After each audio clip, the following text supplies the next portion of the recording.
3, testando. Falando aí, beleza? Beleza. Bom dia, tudo certo aí? Beleza? Só desligar aqui para não tocar. Ney, falar especificamente de um assunto que a gente está produzindo um material legal, sobre o Michael, aquele gol que ele fez diante do Internacional, foi uma pintura, está sendo comentada no Brasil inteiro, ele vai ser premiado por conta desse gol. O que você acha desses recursos, assim, por exemplo, ele no início poderia ter tocado lá em cima, mas ele encarou os dois zagueiros, deixou um deles no chão, venceu o goleiro. Essa magia do futebol brasileiro que ainda vive assim, mesmo com o passar do tempo e com as decepções que a gente vai tendo. Olha, primeiramente, o Michael, nesse campeonato brasileiro, e tem tudo para ser eleito o melhor jogador, o jogador revelação, né? Ele se revelou nesse campeonato devido a essas jogadas, né? Além desse gol com o Internacional, o gol contra o Corinthians também foi um golaço, né?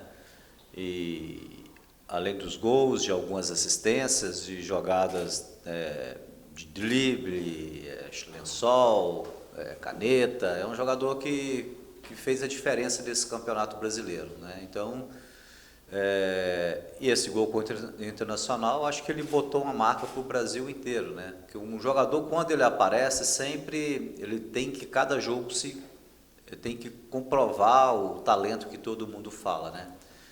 E nesse campeonato brasileiro, assim, a gente tem vários lances, né, que demonstram que o Michael realmente é um jogador diferenciado, né? E acho que esse gol dele contra o Inter, as tomadas de decisão que ele teve, né, antes do gol, primeiramente a arrancada lá do meio de campo com a bola em velocidade, já mostra a questão do domínio de bola, a velocidade com a bola dominada próximo do gol, do pé, depois os dribles que ele deu nos dois defensores, depois chegar na cara do goleiro e tomar a decisão acertada de tirar a bola do goleiro e fazer o gol. Então acho que foi aí, né, se não foi o gol mais bonito do Campeonato Brasileiro, aí está entre os 3 gols mais bonitos. Agora, em relação à próxima partida contra o Palmeiras, e claro, né, o sonho da Libertadores ficou um pouco mais distante, mas a principal motivação de vocês para ir a São Paulo e conseguir um resultado positivo, surpreendendo mais uma vez um gigante do futebol brasileiro que é considerado favorito. Olha, a gente viveu etapas aqui no Goiás, né? A primeira etapa, aí eu vou falar do período que eu cheguei aqui. Então, a gente chegou, nós reunimos com grupos, traçamos algumas metas, nada de metas de jogo, em 4 jogos tem que fazer determinado número de pontos. Não, a gente viveu cada jogo e a fala sempre era, no início, nos afastarmos de zona de rebaixamento. A gente conseguiu isso. Depois era trabalhar na primeira página da tabela. A gente conseguiu isso e estamos na primeira página da tabela, e faltando 2 rodadas. Depois era conseguir uma classificação para a Sul-Americana, e a gente conseguiu. E de uma equipe que no meio do campeonato era abordada e talvez até interpretada como uma das equipes que era fadada a cair para a segunda divisão, nós estamos aí faltando 2 rodadas para terminar o Campeonato Brasileiro, com a possibilidade real de lutar por uma vaga numa pré-Libertadores. Embora a gente dependa de 2 vitórias nossas contra o Palmeiras e Grêmio, e dependemos aí de resultados de 3 equipes que tropecem, né? Então a gente vai para esse jogo na quinta-feira com o Palmeiras, né, querendo nos manter na primeira página do Campeonato Brasileiro e tentar fazer o nosso jogo, ganhar mais um jogo fora de casa e ver o que acontece na rodada do campeonato, né? No mínimo, a gente tem que terminar o Campeonato Brasileiro nessas 2 partidas jogando bem, né? Continuar com o nosso padrão de jogo. Após o jogo contra o Fortaleza, a gente confessa que teve uma ducha de água fria na gente, pelo momento, pelo ambiente que foi criado, pela expectativa que a gente tinha de vitória, e a gente não teve a competência para vencer. Mas agora é uma mobilização de novo. Inclusive, amanhã a gente joga sabendo os resultados do jogo do Internacional e do Corinthians, né? Isso dependendo do resultado dessas 2 equipes, nos dá um gás a mais para a partida de amanhã. Então, o que a gente tem que fazer é para campo, treinar a equipe, ajustar a equipe para esse jogo contra o Palmeiras, que é mais um jogo dificílimo dentro do campeonato, e a gente espera jogar bem. Ney, apesar do Palmeiras estar entre os primeiros colocados, vive um momento de crise, né? Muitas cobranças, mudança no comando técnico, saída do diretor de futebol. Quanto isso impacta nesse Palmeiras que entra em campo amanhã contra vocês e o que caracteriza o time do Palmeiras? É difícil a gente avaliar o Palmeiras por causa dessas circunstâncias. O que a gente sabe, eu como treinador, eu tenho que olhar para o elenco do Palmeiras, né, independente de quem vai ser o treinador, né, a situação estrutural do clube nos últimos dias, os problemas que teve, a gente tem que olhar para um Palmeiras que tem um Dudu no ataque, né, que tem ali uma das melhores defesas do futebol brasileiro, que tem um Felipe Melo, que tem um Lucas Lima e por aí vai. Então esse é o nosso grande desafio. Então a gente sabe que é uma equipe muito forte e uma equipe também que vai querer terminar o Campeonato Brasileiro ali, né, jogando bem. Então não adianta nada a gente entrar nos problemas do Palmeiras e resolver do nosso caso. A gente tem que preparar nossa equipe como se estivéssemos enfrentando uma equipe que vem para fazer valer o mando de campo. O mando de campo, embora o jogo seja em Campinas, o mando de campo é do Palmeiras, né? Então eu acho que a preparação para o nosso jogo é sabendo que a gente vai enfrentar uma equipe muito forte, né? Teve troca de treinador, né? Embora o treinador seja um treinador interino, a gente sabe que nesse momento agora muitos jogadores aproveitam as oportunidades também, já pensando na próxima temporada, então vai ser um jogo muito difícil. Você não conta com o Michael para esse jogo, tendência é que o Rafinha entre na formação titular, e o que é que o Goiás ganha com a entrada desse jogador? É uma das opções, né? A gente tem um treino hoje para definir a escalação da equipe, o Rafinha já substituiu o Michael, né, em alguns jogos, né? Nós temos outras opções também. Não vou definir aqui com vocês a escalação da equipe, mas vocês têm acompanhado aí a sequência de jogos nossos. É um jogo que a gente não tem muito problema, a não ser a ausência do Michael, né? E a equipe ela não vai ter muita mudança em relação ao último jogo. Ney, queria que você falasse de uma situação nova nesse Campeonato Brasileiro, que é o fato aí de cada posição render uma cota ao final da competição diferente para as equipes. Isso. É algo que, de repente, chegando nesse jogo contra a equipe do Palmeiras, já sabendo dos resultados, de repente não podendo mais conquistar uma vaga na Libertadores, ainda motiva o clube para a última rodada por conta dessa situação? Sem dúvida, é um aspecto importantíssimo. E a gente não está falando de pouco dinheiro, né? Então, quando eu chego aqui e fico falando que a gente tem que terminar na primeira página da tabela, não é só para a gente ficar olhando ali que nós estamos ali entre os 10, né? É porque a gente sabe que isso tem um retorno financeiro que é bom para o clube, principalmente para um planejamento da próxima temporada, né? Então, é um desafio nosso, eu como treinador, pensar nesses números e tentar, de qualquer maneira, eu como nosso grupo, tentar dar esse retorno financeiro para o clube. E claro que o Michael vem fazendo um grande campeonato brasileiro, tanto que acho que a maioria aposta nele aí como a grande revelação do campeonato. Mas essa situação dos cartões, é um jogador que mais uma vez está suspenso e da última suspensão para essa, poucos jogos. Você como treinador tem chamado a atenção do Michael nesse sentido? A gente tem conversado, entre esses cartões, alguns cartões bobos, né, como um cartão que ele fez um gol e tirou a camisa, né, um tempo atrás, e foi conversado. E agora, né, no caso, em alguns momentos, são cartões também de algum revide, de interpretação. Teve um cartão amarelo e um vermelho por causa de uma falta. Então, aí já é coisa do jogo, não é um cartão bobo, né, como tirar uma camisa. Então, é do jogo. Entra numa dividida, foi puxar um contra-ataque, fez uma falta e recebeu um amarelo. Então, a gente tem que saber interpretar os cartões, né? E agora, por último, um cartão por reclamação, né, que em alguns momentos, né, a gente acha que o árbitro também passa do ponto, né?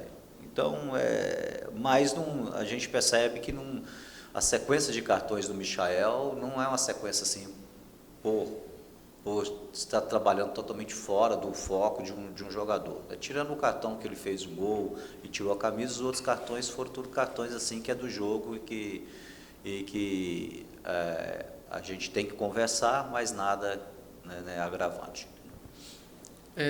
Bom dia, Ney. Ano passado, você estava treinando o Goiás na campanha da Série B, né? Quer dizer, um pouco mais de um ano, o Goiás enfrentou o Guarani justamente lá no Brinco de Ouro. Isso. Vocês venceram 2-0, se não me engano, o gol do Kaique e sai do Lucão.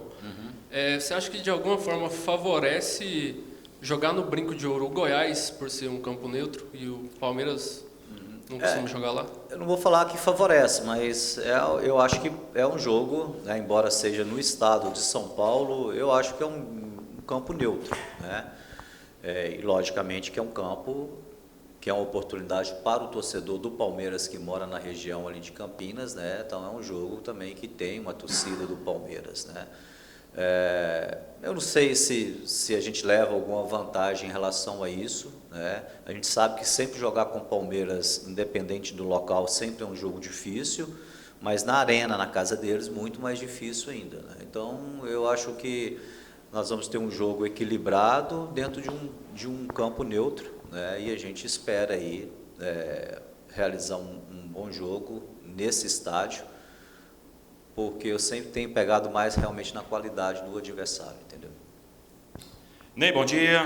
Semana dia. passada você disse para a gente que talvez ia ter essa reunião agora, essa semana, já para definir oficialmente a questão da renovação de contrato e também traçar algumas metas já para a próxima temporada. Teve essa reunião, quem participou, o que já ficou definido, isso já é oficial, essa renovação de contrato? Eu não vou falar que é oficial, mas já está praticamente renovado. É um assunto que eu vou deixar para a diretoria pronunciar, né, para vocês, né, mas está bem encaminhado o negócio, né, então eu prefiro aí que a diretoria se pronuncie no momento certo, no tempo dela, né, para vocês aí em relação à questão de renovação.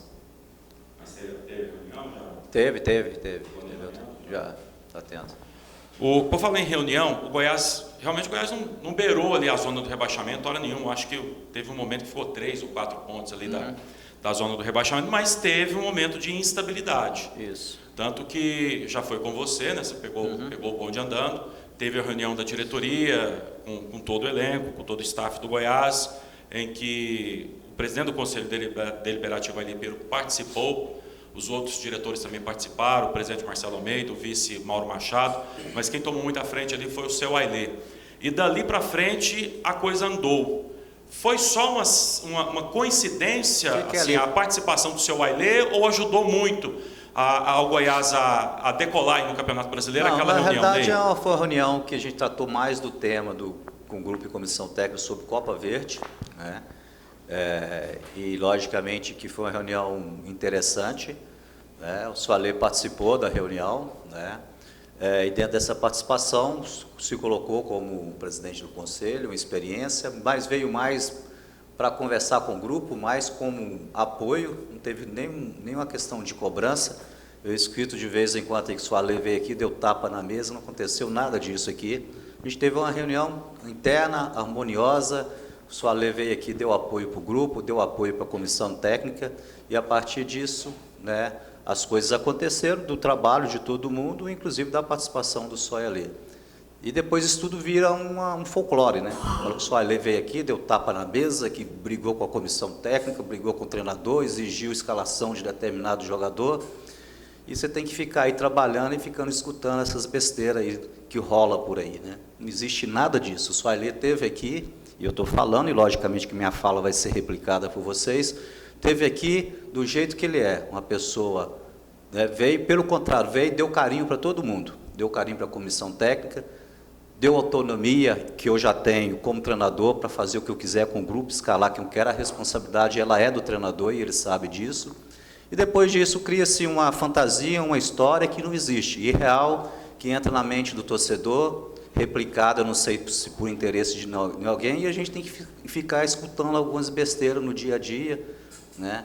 Que o Soalê teve que vir no Goiás, dar pancada na mesa, não existe nada disso. O Soalê veio aqui na mansidão dele, conversou, pelo contrário, deu moral para o treinador, para a comissão técnica, e depois disso vira uma fantasia, que vira realidade, que é obrigado a escalar jogador de base, que é obrigado a fazer isso, e não teve nada disso. A única coisa diferente que teve, que quando eu cheguei no clube, estava definido que a Copa Verde seria dirigido e treinado até o final pela equipe Sub-23, e no pensamento do Soailê, né, conversando com a gente, teve uma mudança de rota que ele achava interessante, o presidente também achou interessante, eu como funcionário achei interessante a gente realizar 2 jogos da Copa do Brasil com o Cuiabá, com a equipe principal, e que hoje eu acho que foi uma decisão errada nossa, principalmente que foi um jogo lá em Cuiabá, que foi justamente no meio da semana onde a gente teve um confronto o primeiro jogo lá em Chapecó, a gente voltou de Chapecó, foi jogar em Cuiabá, voltou aqui, foi jogar no Atlético e tomou uma pancada de 3-0 lá com um time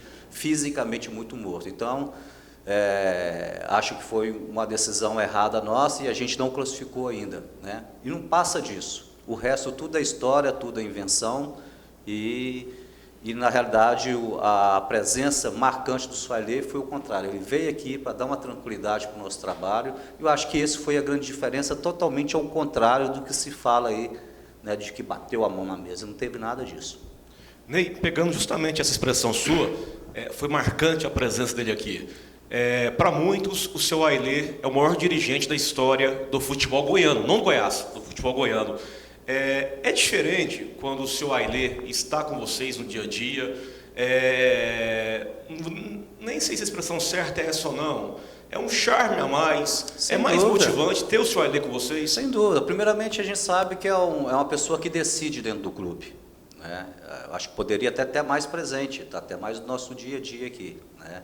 Então, primeiramente, é difícil fazer uma avaliação se é o maior dirigente, né? Do Goiás, com certeza né? Se é do futebol goiano, eu não sei, eu não tenho histórico do futebol goiano, de outros clubes, eu não tenho parâmetro, mas com certeza está entre os maiores diretores do futebol goiano. E vou mais, o de futebol brasileiro, né? Porque o que a gente vê a história do Goiás, a construção do clube do Goiás, a estrutura que o Goiás tem hoje, as grandes equipes que o Goiás formou aí, os grandes jogadores que o Goiás revelou, a gente sabe, né? A gente sabe que sempre que o Soailê esteve atrás de muitos desses sucessos aí do Goiás, principalmente a estrutura que o clube hoje, inclusive tem um estádio, né?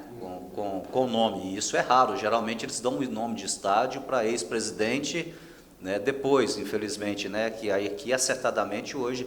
Então isso mostra a força e, na realidade, é uma pessoa que conhece muito de futebol, né, e tem muito para dar para o futebol ainda, principalmente para o Goiás. Eu, como treinador, eu me sinto muito mais confortável com o Alê próximo do que distante. Inclusive, tenho um bom relacionamento com ele, é uma pessoa que eu respeito muito e sei que ele me respeita também como treinador, né?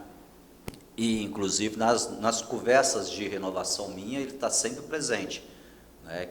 Que não é uma renovação tão fácil, que eu falei com vocês, não é só questão financeira, são questões de autonomia de trabalho. Quando eu falo de autonomia, eu não quero ser ditador e não tenho essa pretensão, nem a minha característica. É justamente isso, é sentar com o clube para planejar a próxima temporada e entender realmente o que o clube quer, o que a diretoria do clube quer, e apostar numa ideia, num planejamento. Lógico que no planejamento de futebol tudo é flexível, você muda de opinião de uma hora para outra, né? E foi legal que nas 2 vezes que eu sentei na mesa para discutir a minha renovação, o Soailê estava presente. E é muito interessante ter ele do nosso lado. E eu só queria desmistificar essa visão que tem aí fora do Soailê, que ele é um cara bravo, que ele quer... pelo contrário, pelo menos esse período, tanto ano passado e esse ano aqui, todo momento que ele veio do clube conversar comigo, ele veio o oposto disso. Ele vem sempre trazer mais a área da mansidão para a gente, da conversa, do diálogo, das opiniões deles ponderadas, sereno, e é totalmente o contrário que se fala aí fora. Todo comentário que a gente vê em relação quando o Soailê veio aqui é uma informação totalmente o contrário. Então, aproveitar essa oportunidade para desmistificar isso, e você tem que ficar escutando besteira aí. O Ailê escala time, o Ailê contrata jogador, manda embora, pelo contrário, né? Então, quando eu falo em autonomia, essa autonomia de treinador, logicamente, né? A minha característica é uma característica de estar sempre trocando informação, tomando decisão em conjunto. E no Goiás hoje, minhas 2 passagens com sucesso aqui foi devido a isso, né? Queria aproveitar o espaço para elogiar o trabalho do Túlio no clube. O Túlio é o cara que está no meu dia a dia aqui, tem me ajudado a tomar as decisões. O grande sucesso do Goiás nessa recuperação tem o trabalho do Túlio no nosso dia a dia, tem o trabalho do presidente, né, que criou a sua área de seus funcionários e dá autonomia para esses funcionários trabalhar, né? O trabalho também do Mauro aqui no nosso dia a dia, né? Então é um conjunto de pessoas, né, que a gente tem que a cada dia fortificar para a próxima temporada, dar autonomia a cada um dos profissionais na sua área para tomar decisão, né, para que todo mundo tenha condição de criar um ambiente, vir aqui fazer um trabalho com qualidade, né, e aguentar a pressão do dia a dia do futebol, que é a procura por resultado. Quando você não tem resultado, tem problemas, né, que pode, de repente, o trabalho que está se encaminhando para ir bem, por causa de 1 ou 2 resultados, pode se perder tudo. Mas quando você senta na mesa e toma as decisões em conjunto, é bom que você compartilha isso e todo mundo fica fazendo parte do processo. Ney, o Goiás já foi vice-campeão da Copa do Brasil, 3º colocado numa Série A, vice-campeão da Sul-Americana, e após essa temporada na Série B, e com você, voltou ano passado à Série A. Essa campanha boa desse ano, o Goiás não foi ameaçado de rebaixamento, ponto. Para o ano que vem, Ney, chegou a hora do Goiás agora buscar de novo isso, uma final de Copa do Brasil, uma final, quem sabe, Sul-Americana, se for confirmada a Sul-Americana, ou de repente uma boa campanha na Libertadores, uma boa campanha na Série A. Chegou o ano do Goiás voltar a buscar coisas maiores? Eu acho que a continuidade da comissão técnica, a continuidade do processo, né, ela já facilita muito o início de temporada do clube, né? Então, nós vamos tentar aí uma renovação com a maioria dos jogadores que estão aqui, que estão atuando, né? Quando eu falo a maioria, nós temos um elenco muito grande, mas esses jogadores que vocês estão percebendo que estão terminando a temporada jogando e compondo o grupo ali, o clube vai fazer um esforço enorme para uma manutenção desses atletas, para que a gente já possa iniciar uma temporada já com a base, já em condições de entrar no campeonato regional, só cuidar, né, da primeira parte física para botar esses jogadores em condições, e depois a gente já vai ter uma estrutura para iniciar o ano. Não vai ser aquele início de temporada que acaba a temporada, você tem que remontar uma equipe. Eu acho que a gente tem condição agora de qualificar o nosso elenco, né, para que a gente possa entrar nessas competições, né? Nós já temos uma garantia de uma competição internacional, né?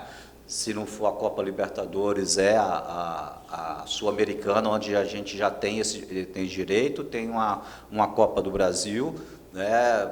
A Copa Sul-Americana, acho que a gente pode sonhar pelo título, né? Coincidentemente, né, eu tenho esse título no meu currículo com o São Paulo, né? Já disputei a Copa Sul-Americana, ano que vem, né, se a gente disputar, vai ser a 3ª Sul-Americana que eu participo, né? E eu acho que isso é muito importante, né? E acho que dos últimos anos, eu acho que vai ser o primeiro ano que o Goiás vai iniciar uma temporada sem que ir para o mercado e ter que contratar aí uma bacia de jogadores. Talvez a gente vai ter que fazer as contratações pontuais, com qualidade, né, de 5, 6 jogadores, para chegar e melhorar ainda mais esse elenco nosso, que além de entrar nessas competições de mata-mata em condição de lutar pelo título, fazer um campeonato brasileiro com mais segurança. Ainda sobre a partida contra o Palmeiras, né, mais precisamente sobre o Jefferson e o Iago Felipe. Né? O Jefferson foi jogado por chute, não estava bem na partida, e o Iago Felipe estava indo bem, né, selecionado. Qual a chance de isso voltar ao titular? Tem possibilidade, sim. Principalmente o Jefferson ali. O Jefferson no último jogo ainda ficou no banco, porque o Jefferson ainda estava... ele não treinou depois da recuperação que ele teve. O Jefferson estava com um problema muscular, né, e até 2 dias antes do jogo contra o Fortaleza ainda a gente não tinha certeza da utilização do Jefferson. Então, um grande medo nosso do Jefferson entrar no jogo contra o Fortaleza de acontecer no mesmo jogo que ele entrou e teve que ser substituído com 20 minutos. Então a gente optou para não correr esse risco no jogo contra o Fortaleza, e a tendência é dele iniciar o jogo agora contra o Palmeiras, né? E o Iago Felipe, né? O treinamento hoje eu defino se ele entra jogando ou se fica como opção no banco.